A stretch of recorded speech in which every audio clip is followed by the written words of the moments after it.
3 steps to get richer. Assalamu alaikum, this is your brother Mohammad Arshad, and in this video I'm going to be sharing with you the 3 simple steps to get richer. Okay, so let's begin. The first thing I wanted to say to you, number 1, is make more money. Make more money. Okay, this sounds like an obvious one, but it's so important if you want to be richer, right? Because the more money you make, the richer you get, inshallah, right? So how do we actually do this? Because I don't want this just to be just general advice for you. I want to give you practical tips of how to actually do this.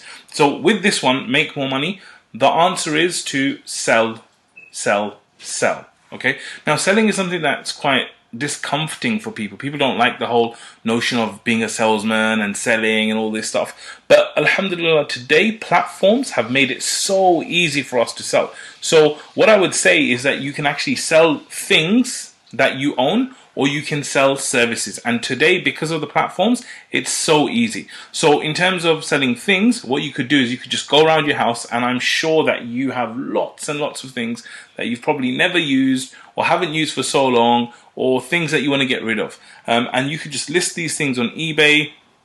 You could list it on Spark or Craigslist or whatever's local to you, and you'll find, including Facebook Marketplace, by the way, like you'll find all these things. You go there, you list something, and obviously you want to list it for the right price and stuff, but if you list it, you will sell things, right? And so just by you selling something, you've made money from something that would have just sat in your cupboard probably for another 12 years, right? So it's really, really important that you go and sell things. Now, when it comes to the other side, which is probably a more sustainable way of doing it, is selling services, okay? So actually selling services. So this is about selling things that you do. So for example, there's websites out there like Upwork.com. There's websites out there like Fiverr.com. And so people pay other people to do services. So for example, if you go on to Upwork.com, you can get someone to do the copywriting for the whole of your website. You can get someone to edit images for you. You can get people to edit videos for you. You can get them to do anything. So what that means is you as a person, you can also sell your services. So for example, you might be someone who's very good at photo editing because you always edit your own photos. So you could just go out there and say, right, I'm going to charge this much to edit photos, and then just show them your work. You might be someone who has a really good voice. So you might say, I'm going to do voiceovers, right? You might be someone who is a very good graphic designer. So you might say, I'm going to go and do graphic design. My point is that if you have some skill or some level of service that you can offer someone, you can go and make money from it. And it could be something as simple as data entry, or even checking someone's work. Like this, editing is huge online and people make a lot of money from it. So just select like, what is your biggest strength? What is a service that I can offer? And then go to Upwork, go to Fiverr, go to all the other kind of people per hour. There's all kind of sites out there. Go there and actually put yourself on there and the kind of stuff that you do. And at the start, you know, what I would say is that especially if you're learning something, because if you can't find anything to do or anything to sell, then upskill yourself. There's so many free courses out there as well. You can go and get free courses, free trials with Udemy, with Skillshare. There's so many different things. And even YouTube, you can go and learn how to edit videos, how to edit photos, whatever, and then go and do that, right? One of the things you might want to do when you're starting out is do it for free. So do it for free and then start charging a little bit lower than everyone else, and then charging more and more. And as your client base increases, as your work gets better, then you keep on charging more. So like I said, if you can get to this level, and I believe anyone can because we all have strengths, alhamdulillah, then you can sell and you can achieve the point number 1, which is make more money. Okay, great. So point number 2 is keep more money. Okay, now again, this is an obvious one, right? It kind of feels like, what do you mean keep more money? Well, what I mean is that, you know, a lot of us, we make a lot of money, but actually that money just goes and it gets spent, right? It just goes and it just disappears, and therefore you don't get richer. Because if the money comes to you, but then it leaves you immediately, then, you know, you're not going to be any richer, because it'll just be this cycle of earning money. So the way to keep more money is to pay yourself first. Okay, so this is a very, very old kind of wisdom thing that people will say to you, right? Like, always pay yourself first, always have an amount that you have saved up, always keep some money to the side and stuff. Okay, so you know, this can be hard because you might be thinking, well, you know, my money is not at the level where it needs to be. How can I save? All that kind of stuff. But that's why we said point 1, right? Like, go out there and find ways to make more money. And try and focus when you're doing that, by the way, right? So when you focus and you've got more money coming in, then what you want to do is you want to set a threshold for yourself that any money that comes into me, a percentage of that will go towards saving.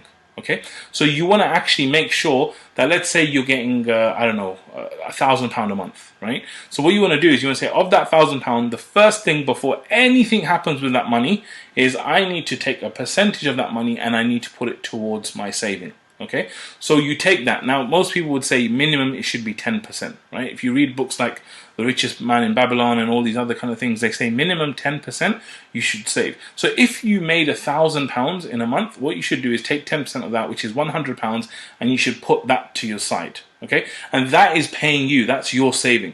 And then after that, you'll find, oh, I have to pay for, bills. I need to pay for my mobile. I need to pay for this. I need to buy for that. But the problem is most people, they do it the other way. They actually go out there and they say, okay, I need to pay for this, I need to buy this, I need to buy this, and at the end they're left with nothing. So the trick is to really pay yourself first, and then that way what you'll find is that you actually have more money and you keep more money. Alongside this is for you to kind of have a budget, like actually getting clear, like especially most people who are kind of like in jobs, right, where you're getting a regular paycheck, you can actually sit down and go, right, this is my amount. From this amount, this much percentage, 10%, 20%, 30%, whatever it is going to go towards saving. That's what I'm going to do. That now means that the 70% that's left now becomes my budget for the month, right?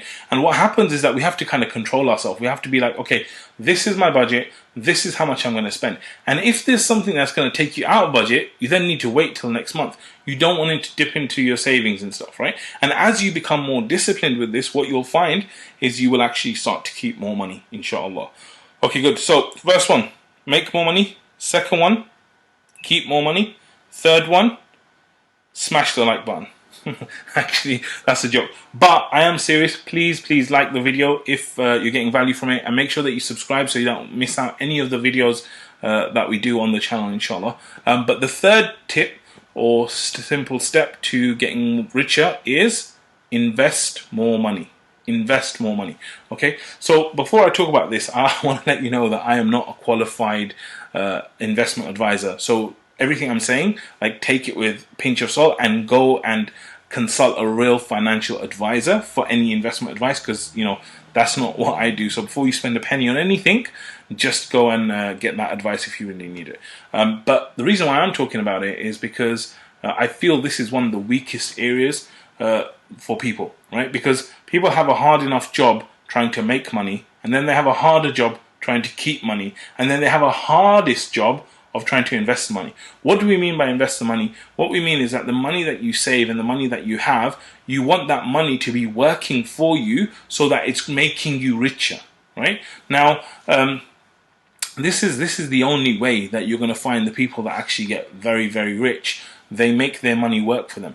Now, for non-Muslims, sometimes that's quite easy because they just go down the compound interest route, right? They put the money in the bank and it just grows and it accrues interest and it grows more because it's a bigger amount and all this stuff. And obviously, from a Muslim perspective, this is completely haram, and we are not allowed to deal in interest, okay? So that's fine, but at the same time, we still want our money to grow. And Muslims, by our very nature, we're entrepreneurial. We want our money to grow. We want to make investments. We want our money to have barakah in it. We want money to to have the blessing of Allah, because ultimately it's Allah that's giving us this, right? So we need to find intelligent ways to make our money work for us while living by our values as Muslims, right? And so, by the way, I would recommend that, if you have an account, a savings account or something, just ring the bank up and tell them, I don't want any of the interest, and they'll kind of get rid of that. They'll be happy not to pay it to you, right? And inshallah, this kind of stuff will put more barakah in your wealth and stuff. So what I would say is that one of the most important things to think about when you're considering investment is that you want to protect your capital, right? That's like the rule number one of investing. That bulk you have, let's say you have £1,000 for investment, the most important thing you can do is you can actually protect that amount so that you don't lose it, right? Because that's your capital, that's everything. So what that means is that you want to be investing in safe things. So most people in our communities, they invest mostly in property, right? Because property is one of those safe things. Like the bank, considers property as collateral. Why? Because they know it's something of value. The value of it doesn't change. And so same with Muslims, that when we invest in things, we invest in property, right? We'll buy a property and then we know that's a safe investment and it'll give you regular returns through the rental and all this kind of stuff.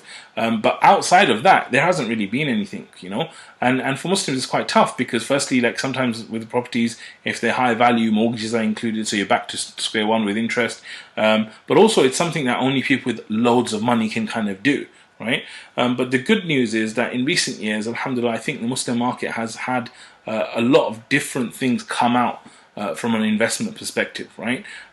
So there's lots of things out there, like for example, there's a company called Yielders, which are doing crowdfunding type property investment. So that's like, imagine if you and 1,000 people got together, you would only need to spend, I don't know, £300 and you could buy a £300,000 house, and then you would get the rental on that every month. So Yielders is one option, and then there's loads of other options that you'll find with our friends at Islamic Finance Guru. They do a whole kind of list of different options, halal investment options. You guys probably know about Wahid Invest as well. And there's so many different options now for Muslims in terms of an alternative. And this is one of the blessings of alhamdulillah, of being Muslim, that you know, usually Allah provides us with an alternative to all the kind of things we're doing.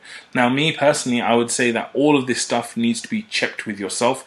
You need to look at your own level of risk, right? Some people are okay. They're saying, I don't mind if I lose this £1,000, so I would put it in a risky investment.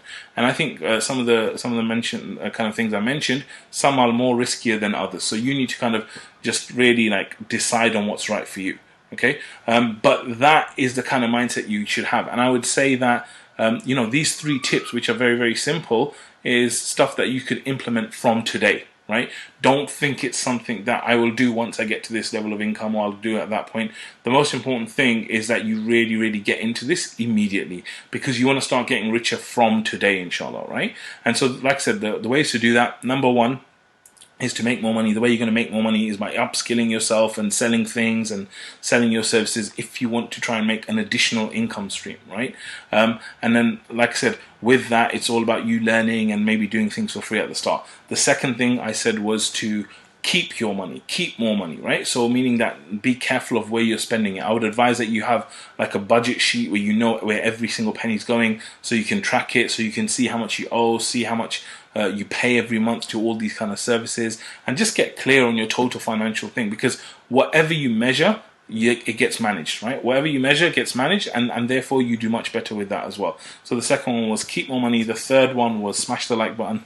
Just kidding. The third one was invest your money and make it work for you, right? So these are the 3 simple steps to go out there and get richer, inshallah. So may Allah put barakah in your wealth, may Allah put barakah in your work and make you richer and increase your provisions. Ameen. And inshallah, I will see you on the next one. Jazakallah khair for watching. Assalamu alaikum wa rahmatullah.